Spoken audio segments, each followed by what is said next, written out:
She was only 6 years old, too small to fight fire, too young to understand death. But when her dog barked once and ran into the snow, Ellie didn't hesitate.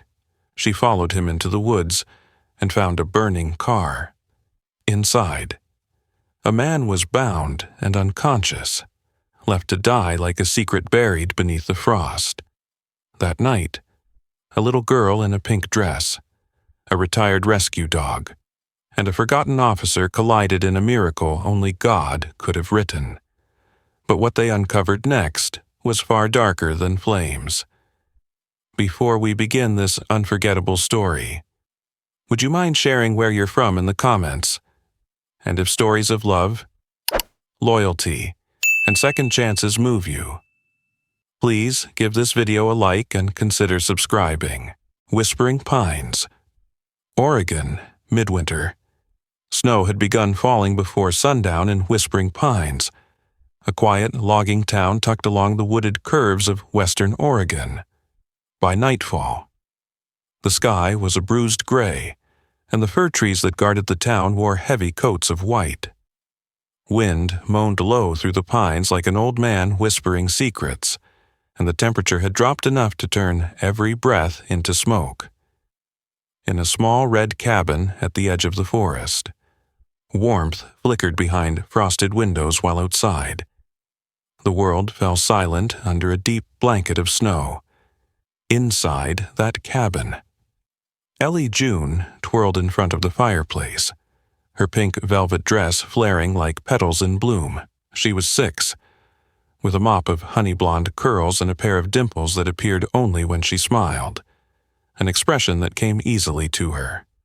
Even in a life that had known its share of sadness, her voice was soft, her steps always light, like someone raised to move gently through a house that carried too many memories. Ellie lived with her grandfather now, a retired woodsman named Silas June. Since the accident took her parents nearly 2 winters ago, Silas was a wiry man in his late 60s, with a face weathered by sun and sorrow.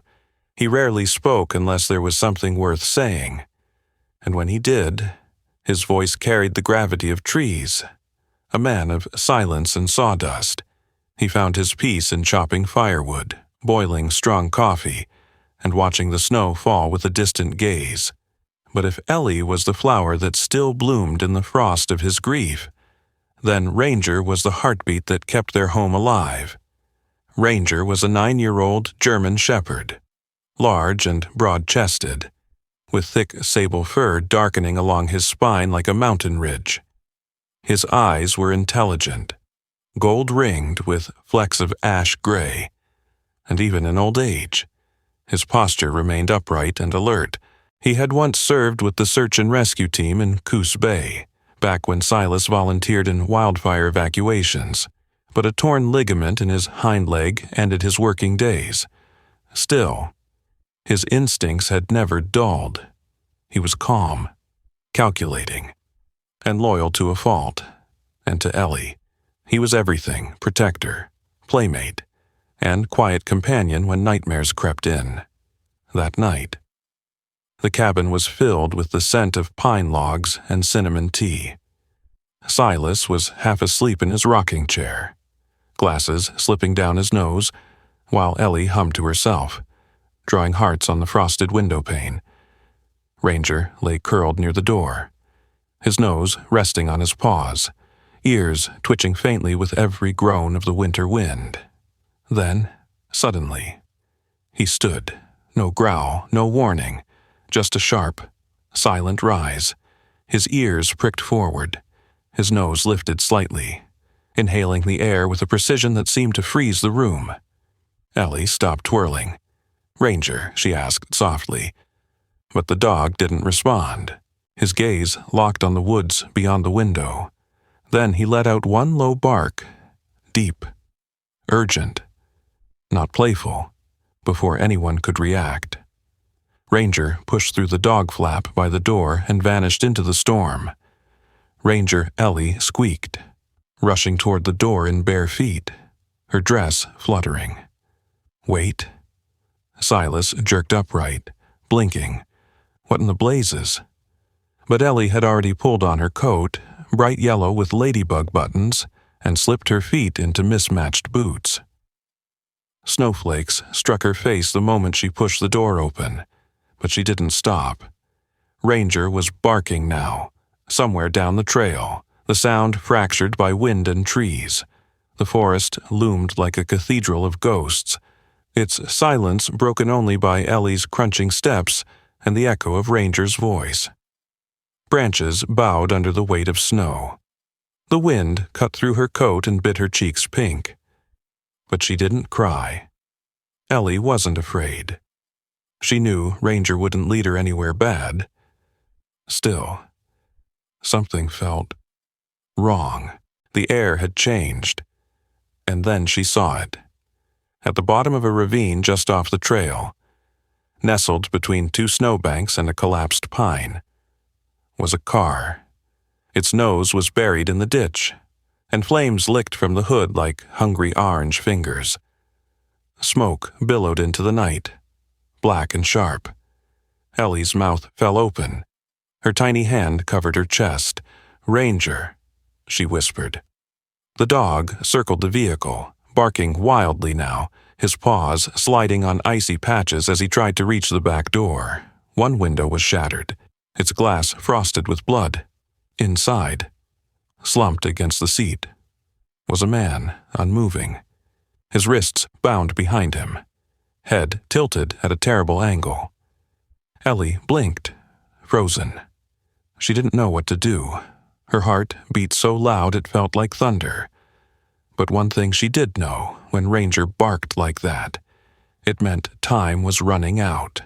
She turned on her heels and ran, back through the snow, back through the wind. Her breath came in ragged clouds, boots sinking into drifts, arms pumping. The trees watched in silence as a little girl in a pink dress sprinted through the storm, racing time with nothing but a voice stuck in her throat and courage built from bedtime stories. By the time she reached the cabin, she was gasping. "Grandpa," she yelled, banging on the door. "Grandpa, there's a car, it's on fire, and there's someone in it."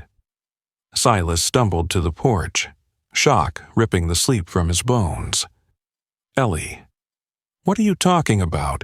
Where's Ranger in the woods?" she cried. "He's barking." He found someone. Silas didn't ask questions after that. The old man grabbed his parka, his flashlight, and the fire extinguisher by the door. Ellie led him into the snow without hesitation, her tiny hand gripping the edge of his coat, and somewhere up ahead, through the pines and the rising smoke. Ranger waited. The snow was still falling when Silas and Ellie returned to the cabin, their boots soaked through and breath steaming in the cold night air. Silas carried the unconscious man over his shoulder, careful but swift, while Ellie held Ranger's leash with both hands. The fire in the car had nearly consumed the hood by the time they arrived. Silas had pulled the man out just before the fuel tank popped in a muffled explosion that echoed through the woods. The man hadn't stirred once, but Ranger stayed close the entire time, circling and growling at the trees as if sensing eyes watching from deeper in the dark. Now, in the glow of the hearth. The man lay across Silas's worn-out couch, his face bloodied and pale beneath layers of soot and bruises. His jacket, partially melted and reeking of gasoline, bore a faint police patch on the shoulder. Ellie stood nearby with a blanket clutched in her arms, her eyes wide with worry, pink dress damp around the hem, curls sticking to her cheeks. Ranger sat beside the couch, head low, ears twitching with tension. Silas crouched beside the stranger and peeled away the charred remains of the coat. "Zip ties," he muttered, cutting through the plastic with his old hunting knife. The man's wrists were red and swollen, his left temple split from impact. This wasn't no crash. Silas said grimly he was left for dead. Ellie tugged on her grandfather's sleeve. "Will he wake up eventually?" Silas said. "But when he does, he's going to hurt all over. Ellie looked down at Ranger. The dog's tail didn't move. He sat perfectly still, his gaze locked on the man's face, as if waiting for something. She'd never seen Ranger like that before. It wasn't fear, it was focus, like he knew this man mattered. Outside, the storm tapered to a soft flurry. Inside, Silas heated water and boiled herbs from a tin labeled in his own shaky handwriting. Margaret's mixes, for burns, aches, and troubled hearts. He set about cleaning the man's wounds while Ellie curled up nearby with Ranger, watching the stranger breathe, shallow and uncertain. When he finally stirred, it was like watching someone come back from underwater. The man gasped and tried to sit up, only to fall back with a groan. His eyes fluttered open, mud-brown, alert but dazed, and for a long second he just stared at the ceiling. Breathing hard, Silas leaned over him. "Easy, son. You're safe." The man blinked, then turned his head slowly. "Where?" My cabin," Silas said. "Outside, Whispering Pines." "You were in a wreck. We pulled you out of a burning car. You remember anything?" There was a pause, then a slow shake of the head. "No, just fire and pain." "What's your name?" Silas asked. I think it's Lucas," the man whispered. "Lucas Hayes." Ellie perked up from the corner.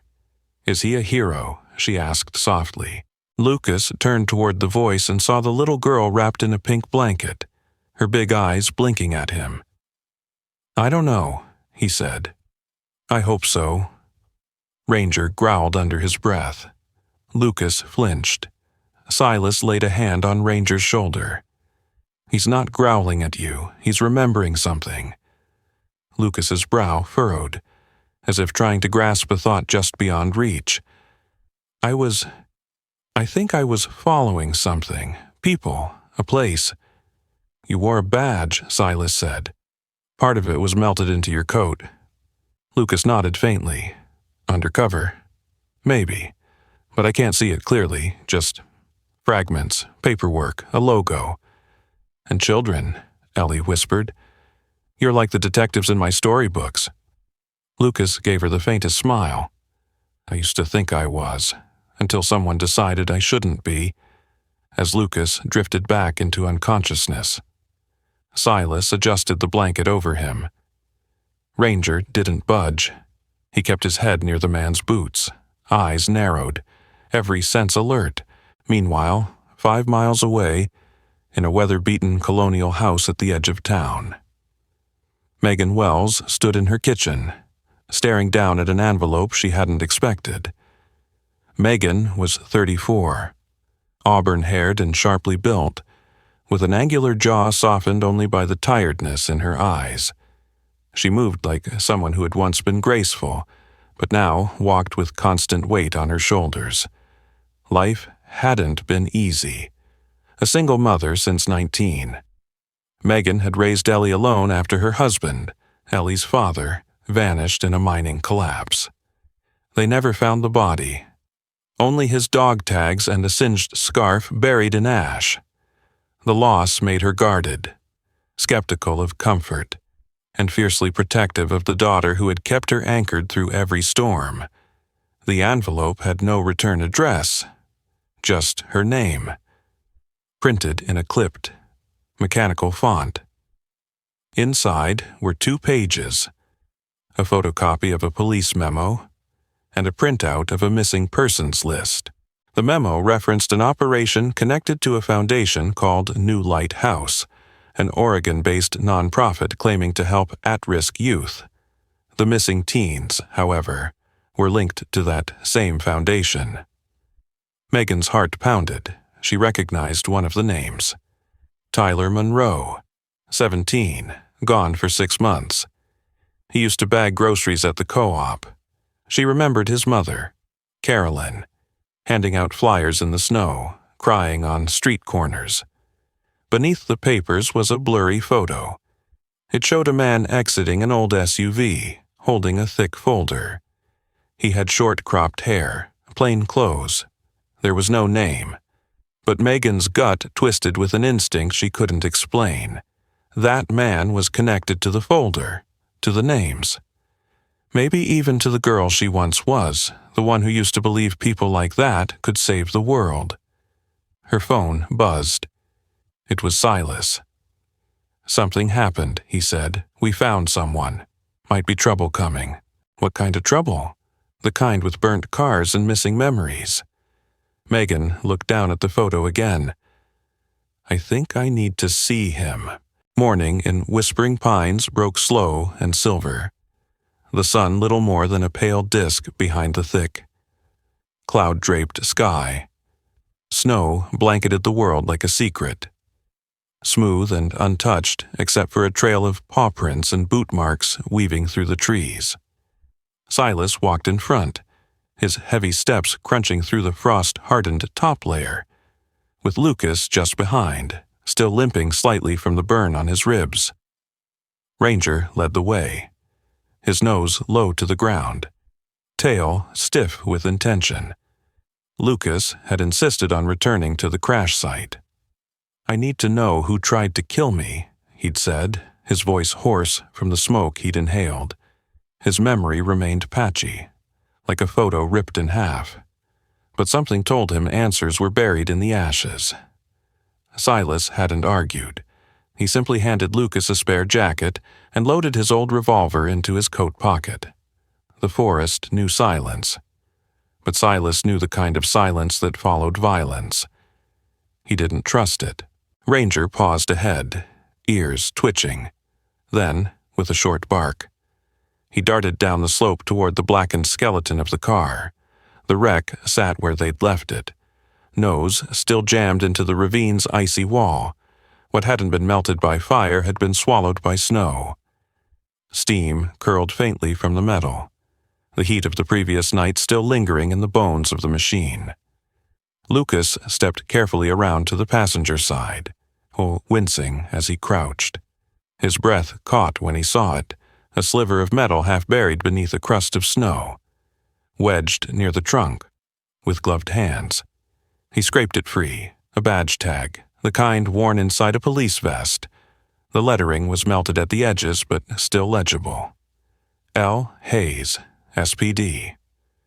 Lucas stared at it like it might speak. "So it's true, I'm a cop." "You needed a badge to tell you that," Silas asked, his brow furrowed.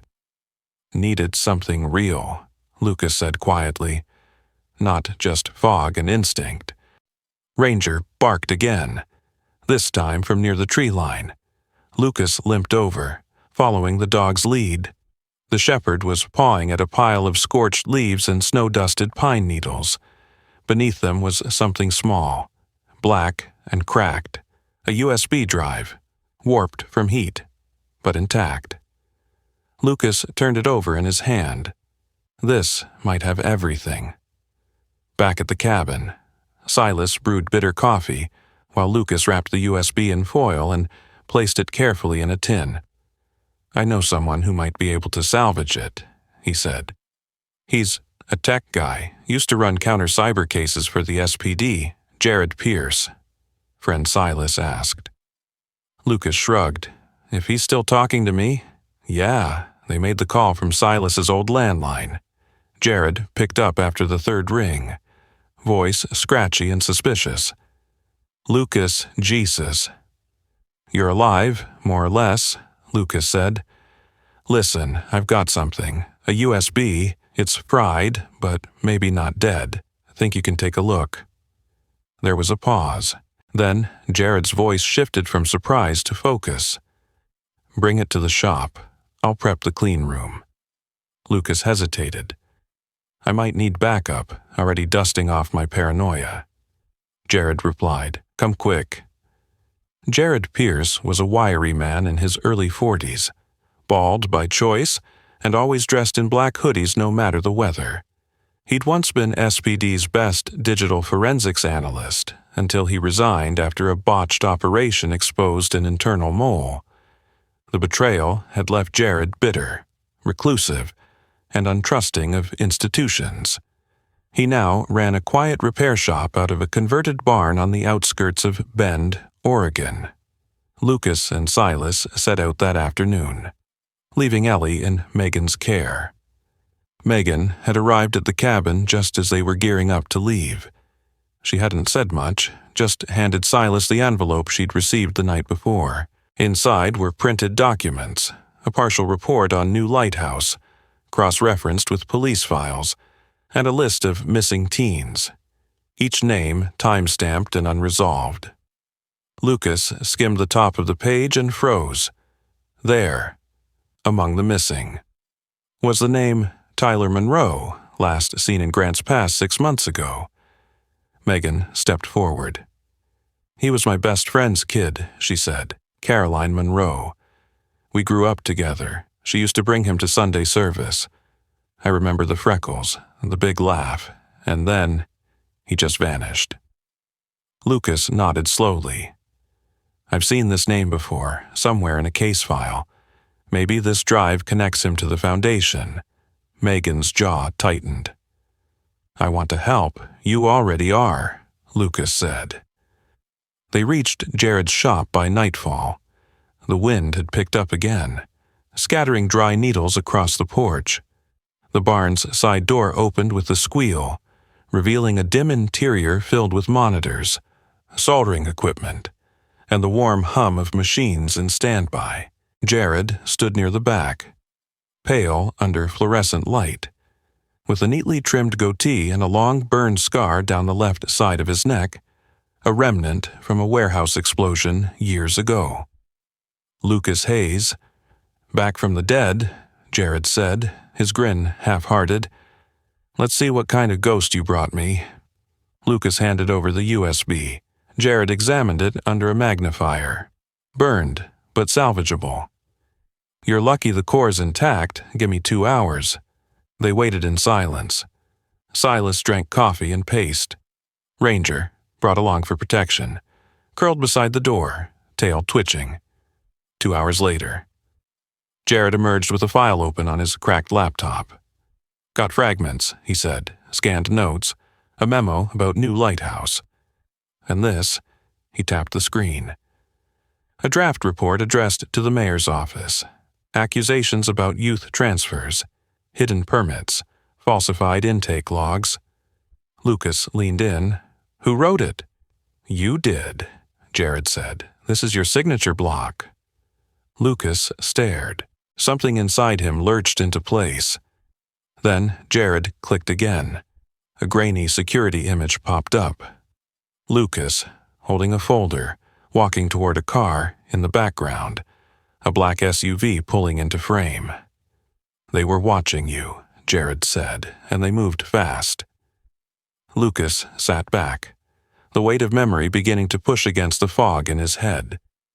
"This isn't just a scam," he said. "This is organized, protected." Jared nodded. "And now that you're alive, they might be coming to finish the job." The forest at night was never truly still. But that evening, it felt like the trees themselves were holding their breath. A thick mist clung to the ground, blurring the lines between trail and shadow as branches swayed gently under the weight of frost. Somewhere beyond that fog, tucked into a hollow of land and secrecy, sat the New Lighthouse facility, a colonial-style building painted sky blue, with neatly trimmed hedges and a white sign that read, "Every child deserves a new beginning." To the public, it looked like a model shelter. To Megan and Lucas, it was a facade. They arrived just after midnight. Megan wore a black windbreaker with a laminated badge clipped to her collar that read, "State Youth Oversight Division." Her dark auburn hair was tied back in a firm braid, her face unreadable under the brim of a plain navy cap. She carried herself with practiced authority, shoulders squared, steps measured, voice steady even when she didn't feel it. Lucas stood beside her in an old patrol jacket that Jared had recovered from his storage bin, wearing the same badge, now slightly melted around the edges. His memory still flickered with gaps. but instinct had returned. The way he scanned exits. The way his hand hovered near his side, even if he wasn't carrying a weapon. His body remembered the work. They approached the front entrance, where a single light glowed above the stoop. A man in a gray vest with a clipboard stood at the door. His name tag read, Bryce. He was mid-30s, slim but well-built, with narrow eyes and buzzed hair that curled slightly at the temples. His expression was neutral, practiced. "Can I help you?" Megan flashed her badge. Surprise audit, safety protocols, intake reviews, emergency exits. You know the drill. Bryce hesitated. "No one notified us." "That's the point," Lucas said dryly. Bryce gave a reluctant nod and stepped aside. "You'll want the files from the intake wing. Follow me." As they entered the building, the door quietly clicked shut behind them. Meanwhile, back at the cabin, Ellie lay on her stomach in front of the fireplace, coloring with worn-down crayons. Silas dozed in his chair, one boot kicked off, the other barely hanging on. The radio hummed softly in the background, an old gospel station drifting in and out of signal. Ranger, who had been lying beside Ellie with his head on his paws, suddenly sat up. He sniffed the air, ears perked. Then, without a sound, he walked to the front door and stood there, rigid. Ellie looked up. Ranger. The dog whined low in his throat. Then he scratched once at the door, turned to Ellie and barked, sharp and urgent. Silas stirred. "What's going on?" But Ranger didn't wait. He nosed open the dog flap and vanished into the snow. Ellie didn't hesitate. She threw on her pink coat, still damp from the day before, slipped into her boots, and grabbed her flashlight. "He's telling us something," she said. "We have to go." Silas rubbed his eyes. "Ellie, it's the middle of the night. But Mom's out there." That sentence hit Silas harder than she knew. He stood, sighing, and grabbed his rifle from the wall. "Fine, but you stay close." Ranger led them through the woods, his paws moving fast across the frozen earth, never looking back. It was as if he knew the way by instinct alone. The trail grew steeper, the trees thicker. Then, through the clearing, they saw it, the back wing of the new lighthouse. Lights on in the basement, silhouettes moving in the windows. Inside, Megan and Lucas followed Bryce into the intake wing. The hallway was too quiet. There was no chatter, no footsteps, just closed doors and the hum of heating vents. Something felt wrong. Lucas stopped walking. "Where's your supervisor?" he asked. Bryce didn't answer. That's when Lucas noticed it, the way Bryce's right hand never left his clipboard, how the hallway camera above them was unplugged, and that faint sound, like a door slamming shut far behind them. Megan stepped slightly behind Lucas. "We're done playing," she said coldly. "Where are the kids?" Bryce sighed. "You shouldn't have come here." Suddenly, he lunged, swinging the clipboard like a weapon. Lucas blocked it with his arm, gritting his teeth as pain shot through his healing ribs. Megan pulled a collapsible baton from her coat and struck Bryce in the thigh, sending him crumpling to the ground. Alarms didn't sound. The building remained eerily quiet. Lucas pressed his ear to the nearest door and heard faint rustling. He yanked it open. 6 children stared back at him, thin, pale, eyes wide with disbelief. "We're here to get you out," Lucas said. "Now." As Megan herded the kids down the hallway, Lucas turned just in time to see another figure appear at the far end, bigger, armed. But before the man could raise his weapon, the back door shattered open with a crash. Ranger barreled through the hallway, barking like thunder, Ellie running close behind him, flashlight in hand. "Mom," Ellie cried out. Megan turned, her heart stalling in her chest. At the end of the line of rescued kids stood a boy, maybe 9 years old, with sun-kissed skin, shaggy dark hair, and hazel eyes that shimmered with shock. He whispered. Mom, Megan's legs buckled.